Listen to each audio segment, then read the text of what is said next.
هذا النوع حماق هذا النوع ده. سيدنا واحد السلام عليكم. واش بصح اسد الاطلس رجع لنا للبريه المغربيه بعد الانقراض ديالو العقود من الزمن؟ خليكم معنا نشوفوا شهادات ديال الناس اللي شافوه في نواحي خميسات المغربيه. واش درتي انت مشيتي ولا بغيتي كتشوفي فيه؟ انت مشيت ملول فيه شاب او حماق.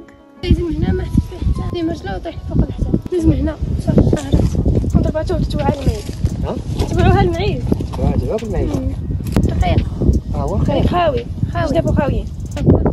لا الاول غالب ما عرفتش انا شنو شعلت البيل بان ليا لقيت كيه هكا شعلت فيه قلت اشي صباح حيت بان ليا الزغب من هنا ندير النعسه كيما هكا ومن هنا ناسل قلت سبع غنشاف وانا باقي ما شفتو قلت البيل من الشواري شعلت فيه بان ليا ناعس نزلت من البغل دزت وطلعت من هنايا على هذا السور هذا كنت من هنا وبقيت شاد فيه البيل هو ناعس راه وبقيت حركت هاد الزبوجه مزيان كيما هكا وناض وتحرك وبقيت شاد فيه البيل تدخل الواد.